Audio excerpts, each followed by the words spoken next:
안녕하세요. 절대값TV의 명품 PD 한PD입니다. 미국의 나스닥이 이틀 동안에 9,600조가 증발했어요.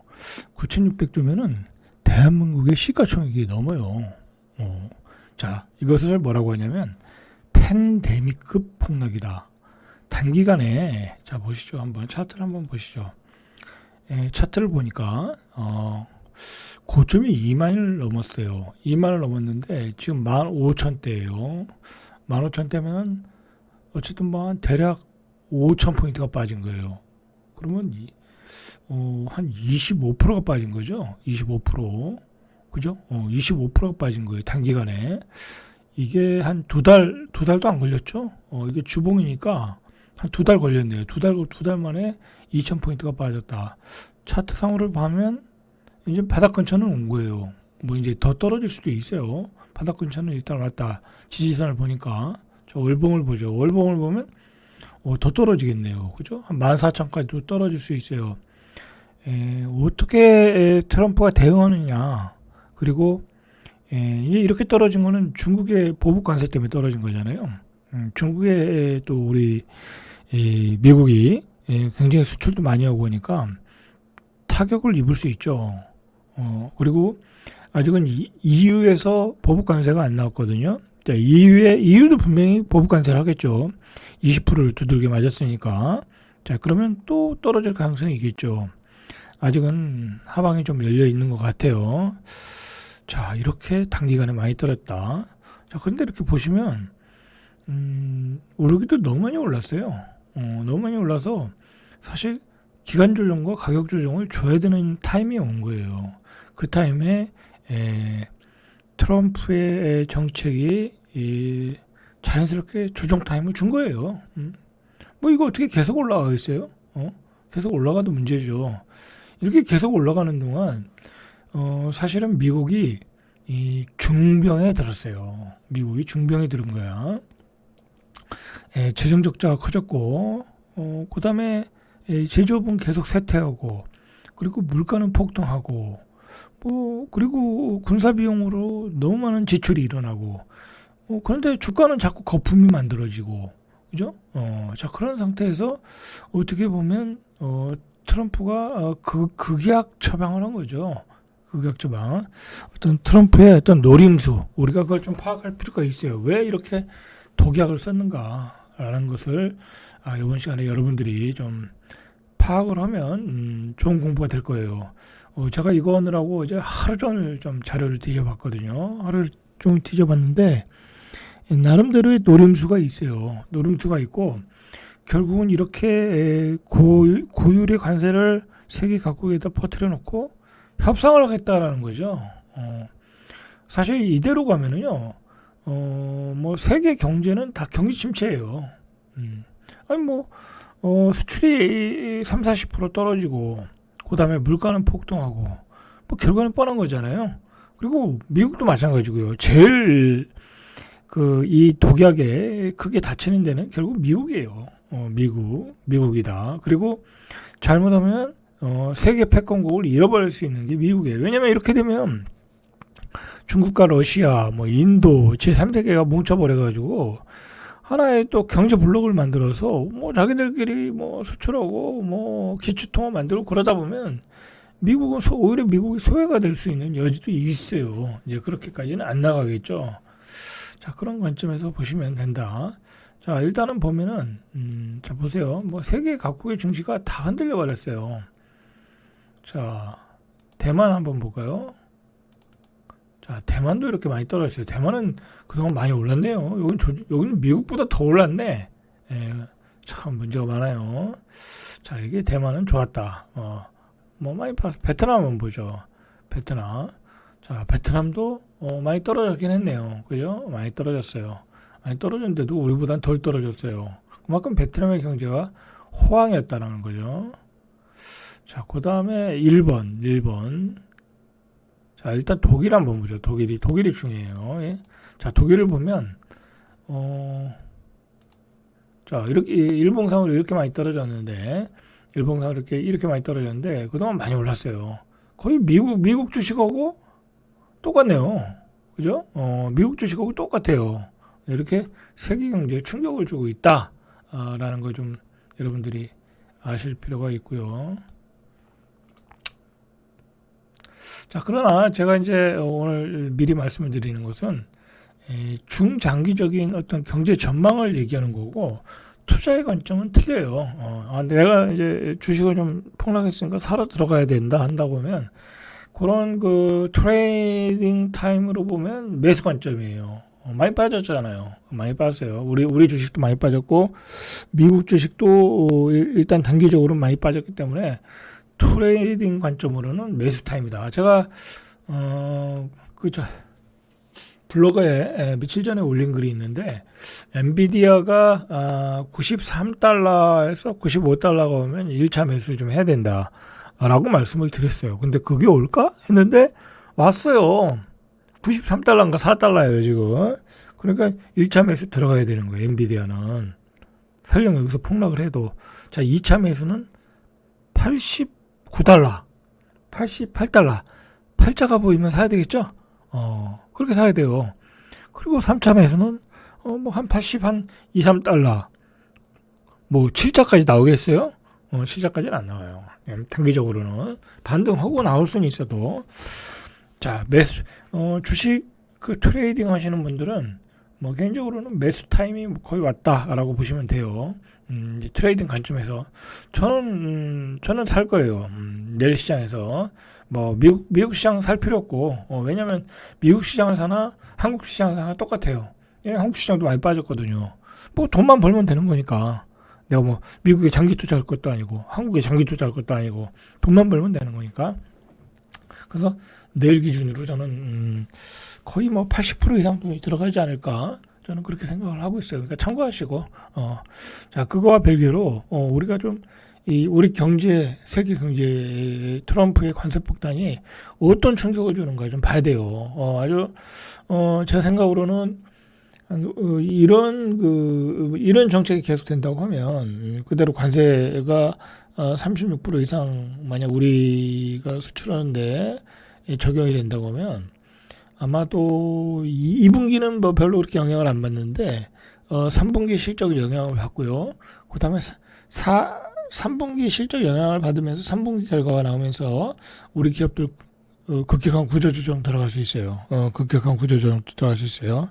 희망퇴직이 해야 되고 막 이제 일자리를 잃고 내수는 뭐 이제 브라운 뭐 거의 확실한 거고 좀 뭐 IB들이 국제 IB들이 IB 투자은행들이 이 0.9까지 얘기하잖아요. 우리 GDP 성장률을. 그러면 완전히 우리는 경기 불황이에요. 뭐 그런데다가 뭐 내일 좀 이 주제를 다루려고 하는데 지금 부평 공장에 GM이 철수를 해야 된다는 거야. 응? 사실 그건 뭐 기업 하나 철수하는 게 아주 큰 데미지는 아니지만 어떤 파급 효과가 커요. 어떤 상징 효과가 크다고. 뭐 그거로 인해서 다른 기업들도 구조조정 들어가고 막 그럴 수 있거든. 도미노 현상이 일어날 수 있어요. GM의 어떤 그 철수 계획은 부평 하나의 문제가 아니에요. 그게 이제 그런 게 울산에서 일어날 수도 있고요. 창원도 GM이 있죠. 창원에서도 일어날 수도 있고요. 지역 경제가 다 무너지는 어떤 도미노 효과가 일어날 수 있다라는 거죠. 자, 이 와중에 9,600조를 날린 트럼프는 플로리다가 골프장이 좋은가 봐요. 고급 골프장이 많다고 그래요. 트럼프의 개인 골프장도 있다고 그래요. 자, 거기서 골프를 치러 갔어요. 뭔 생각이 있는지, 그죠? 뭔 생각이 있는지 골프를 치러 갔어요. 9,650조를 손절하고. 자, 미국 증시가 급격하게 폭락을 하면 그 투자했던 그 미국 주식이나 뭐 국제 투자나 이 헤지 펀드들이 그러니까 이제 빌려서 투자하는 경우가 많아요. 엔큐리 트레이드라는 게 그거잖아요. 저금리의 돈을 빌려서 투자를 하는 거예요. 근데 투자를 했는데 다 이제 신용융자를 쓴 거죠. 뭐 개인처럼. 그런데 주식이 한 20%가 빠졌어. 뭐 애플도 빠지고 다 빠졌잖아요. 매그니피션트 7이 다 빠졌으니까 따지면 이제 마진콜이 나오는 거예요. 이제 신용 빌린 게 반대 매매 들어가는 거. 그러니까 맥보라는 거잖아. 그죠? 맥거라. 자, 여기서는 이런 상황에서는 금값이 올라가야 되거든요. 응?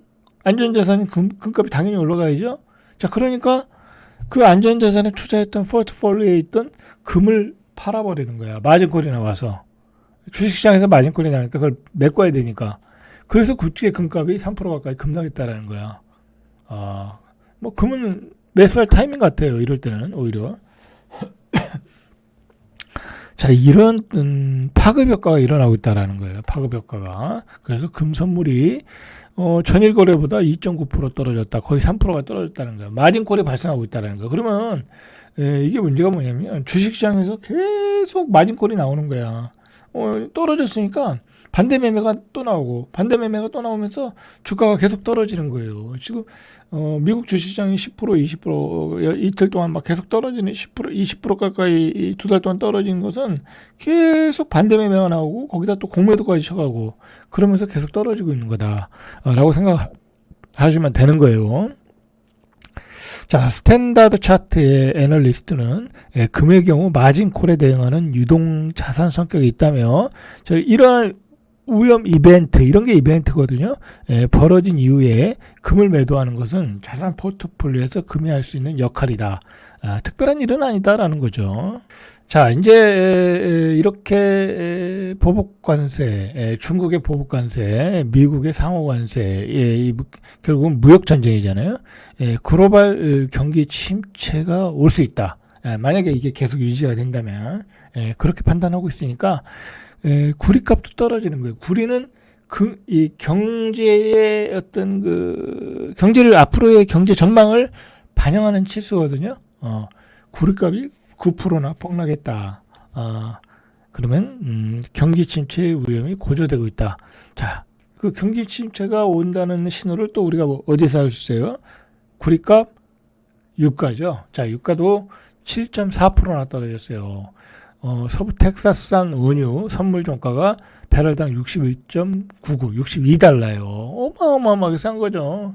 70달러도 싸다 싶었는데 61.99달러예요. 요즘 이 휘발유 값이 싸잖아요. 바로 이런 영향 때문에 그런 거예요. 그러니까 경제가 안 좋다. 앞으로도 안 좋다. 그러니까 7% 이상 급락을 하고 있어요. 팬데믹 시기 이후에 가장 낮은 수준까지 떨어지고 있다. 상황이 이래요. 상황이 이렇다. 자, 일단은 트럼프가 전 세계에 10% 기본관세는 정식 발효를 했어요. 이제 10%는 다 때리고, 그 다음에 부가관세 나라별마다 틀린, 우리나라는 25%, 베트남은 46%, 중국은 34%인가요? 자, 그런 금리를 4월 9일까지로 알고 있거든요. 얼마 안 남았네요. 그럼 뭐 4월 9일날 때리겠죠. 뭐 지금 현재로 봐서는 뭐 별로 협상의 여지가 없잖아요. 협상도 안 하고 있는 것 같아요. 자, 뭐 중국은 자 34%, 뭐 46% 그렇게 때린다는 이야기는요. 미국에 수출하지 말라는 얘기예요. 미국에 수출하지 말라. 뭐 44%잖아요. 중국 같은 경우에 수출하지 말라. 뭐 중국이 그 말을 못 알아들었겠어요? 알아들었어요. 그죠? 알아들어가지고 중국도 미국의 전방의 보복 관세. 일단은 히토류 수출을 통제하고, 뭐 히토류는 중국이 다 가지고 있는 나라니까. 그리고 미국의 군수기업 16곳을 또 통제하고, 그리고 수수, 가금, 육, 뭐 이제 식품업체죠. 자, 6곳도 제재하고, 대만에 무기 판매하는 미국 기업 11곳도 제재하고, 다 그리고 WTO에 제소하고, 자, 미국과 중국의 무역 전쟁이 2라운드로 들어갔다. 실질적으로는 이런 미국의 관세 정책은 두 가지예요. 자국의 경제를 살리는 거고, 자국의 제조업을 살리는 거고, 그 다음에 두 번째로는 중국을 죽이는 거예요. 이 두 가지 노림수를 가지고 하는 거예요. 그러니까 뭐 중국 입장에서는 이렇게 때리니까 문제는 이게 고래등 싸움에 새우등 터지는 격이 된 거죠. 우리나라가 수출 1위가 중국이에요. 예를 들어 18점, 이따 나오겠지만 통계는 18% 정도 되고, 그리고 그 다음에 우리나라가 두 번째로 수출하는 나라가 미국이에요. 17%야. 그러면 둘이 합치면 36%야. 근데 이렇게 미국과 중국이 싸우면 이거 완전히 고래등 싸움에 새우등 터지는 격이에요. 우리 중간은 애매해요. 둘이 싸우다 보면 야 미국이 반도체 저기 수출하지 마. 그럼 수출하지 말아야 돼. 어쨌든 우리는 중국보다는 미국이 우리 우방이니까 우방의 말을 들어야 되잖아요. 안 들 수가 없잖아요. 그러니까 아주 애매한 포지션에 있는 게 우리나라야. 고래등 싸움에 새우등 터지게 돼 있다 지금. 지금 우리가 굉장히 어려워요. 상황이 어려운 게 사실이다. 뭐 투자하는 문제를 둘째치고, 자 중국이 이제 이런 무역 전쟁이 터질 때마다 가지고 나오는 이야기가 히토류 통제. 자, 히토류 수출 통제는 국가 안보 이익 보호와 확산 방지, 국제 의무를 이행하기 위함이다. 이 모든 첨단 기술 분야에 히토류가 들어가는데 이걸 통제하면 우리도 곤란해지는 거야. 스마트폰, 전기차, 첨단 기술 분야, 친환경 사업의 필수 광물 자재야. 자, 이렇게 나오면 이것도 원자재 가격이 올라가잖아요. 통제한다는 얘기는. 원자재 가격이 올라가면 어떻게 돼요? 물가가 또 올라가는 거예요. 안 그래도 인플레이션 때문에 우리가 굉장히 고생을 했는데, 자, 물가가 또 올라갈 여지가 있더라. 자, 중국이 전 세계에서 히토류 생산의 한 60%를 점유하고 있고요. 가공 분야에서는 한 90% 점유하고 있어요. 그러니까 뭐 이거는 뭐 압도적인 거라고 봐야 되겠죠. 특히 히토류를 가공하는 분야에서 90%라는 건 전 세계 점유율을 90% 점유하고 있다는 얘기예요. 자, 어쨌든 그렇게 해서 미국의 나스닥이 연일 폭락을 하고 있어요. 지금 미국의 시가총액 1위가 이틀 동안에 17%가 빠졌어요. 미국의 시가총액 1위가 17% 빠졌다. 충격적인 거죠. 자, 그 밖에 매그니피션트 7도 한 10% 이상 빠졌어요. 다우지수도 한 17% 빠졌고, 역시 2020년 6월 팬데믹 이후에 가장 큰 폭의 하락이다. 라는 거고요. 자, 우리가 이걸 알아야 돼요. 도대체 트럼프는 왜 이런 독약을 쓰는가? 라는 걸 우리가 먼저 알아야 돼요. 그래야 탈출구가 보이는 거예요. 이걸 뭔가 해결점을 찾겠죠. 자, 일단은 트럼프는 약달러 고관세예요. 그리고 저물가, 약달러 고관세 저물가. 자, 여기에 답이 있는 거예요. 자, 약달러는 미국의 경쟁력을 높이는 거고요. 미국의 수출 경쟁력을 높이는 거예요. 우리도 원화가 너무 강하면 우리 수출 경쟁력이 떨어지잖아요. 약달러는 미국의 경쟁력을 높이는 거고, 자, 고관세는 미국의 자국의 산업을 보호하는 거예요. 그리고 고관세를 때린다는 얘기는 뭐예요? 세금을 많이 걷는다는 거잖아요. 그죠? 세금을 많이 걷고 미국의 제조업을 살린다. 자, 그리고 저물가를 외쳤단 말이에요. 앞뒤가 안 맞는 얘기지만 어쨌든 저물가를 외쳤어. 뭐예요? 인플레이션 효과를 낮추겠다는 거죠. 그리고 금리를 낮추겠다는 거예요. 자, 이게 트럼프가 선거 때 외친 거예요. 자, 높은 관세를 매겨 수입을 줄이고 미국의 현지 생산을 늘리고 저금리를 통해 기업 자금 조달을 늘려서 경쟁력을 높여주고, 안 그래도 관세 때려가지고 미국 제품을 소비하게끔 만드는데 거기다 저금리까지 기업 자금을 조달해. 그리고 소비자들을 왜 물가를 낮춰줘. 그리고 달러 약세를 유도해 수출 경쟁력을 강화해. 이게 트럼프가 꿈꾸는 세상이에요. 근데 이게 되겠냐고요. 지금 트럼프가 쓰는 정책을 가지고 이런 트럼프의 꿈을 이룰 수 있겠냐. 경제학자들은 비웃고 있다라는 거야. 일단 경제학자들이 보니까 관세를 높이면 물가 상승이 일어나니까 물가가 낮아지지 않는 거고, 물가 상승을 막기 위해서 이 FD 연방준비제도는 금리를 올릴 수밖에 없죠. 지금까지 그랬잖아요. 물가가 오르는데 어떻게 금리를 낮춰요? 안 되죠. 금리를 높이니까 어떻게 돼요? 달러는 강세가 되겠죠. 미국의 금리가 높아져. 그러면 미국의 채권을 사야죠. 미국의 은행에다가 맡겨야죠. 그러면 어떻게 되겠어요? 달러가 강세가 되면 미국의 수출 경쟁력이 안 되는 거고, 서로 모순되는 정책을 트럼프가 피고 있다. 그러므로 트럼프의 전략은 립 서비스다. 라는 거죠. 이게 미국의 경제학자들이 전망하고 있는 거예요. 그러니까 틀린 거예요, 지금. 동상이몽이 돼버린 거야. 어떻게 될지는 모르죠. 물론 이제 트럼프가 어떻게 협상하냐에 따라 어느 정도의 성과는 이룰 수 있겠죠. 근데 지금 현재의 정책을 고수한다고 하면 경제학자들의 이야기가 맞겠죠. 자, 그런 문제가 있는 거죠. 자, 그 다음에 계속해서 보시죠. 할 얘기 많아요. 하지만 트럼프는 신의 한 수가 있다고 본다. 신의 한 수가. 그 신의 한 수가 뭐냐면, 스티브 미라라는 경제학자가 이 아이디어를 제공했다라는 거야. 자, 이 사람이, 지금 현재, 백악관의 경제자문위원회 위원장이에요. 우리가 이 사람을 주목해야 돼요. 스티브 미란, 앞으로 미란 보고서라는 얘기가 많이 나오거든요. 이걸 주목해야 돼. 자, 그는 지난해 11월 허드슨 베이 캐피탈 전략 담당자로 근무하면서 글로벌 무역 시스템 재구성 사용자 가이드라는 보고서를 냈다. 근데 이 보고서가 이 보고서를 본 트럼프가 꽂혔다라는 거야. 그래서 이 스티브 미란이라는 이 경제학자의 아이디어를 차용해서 이런 무모한 관세 정책을 펴고 있다라는 얘기야. 자, 이 스티브 미란의 보고서는 내용이 복잡해요. 우리가 다음 시간에 한번 살펴보겠습니다. 자, 오늘은 여기까지 절대값TV의 명품 PD 한 PD였습니다.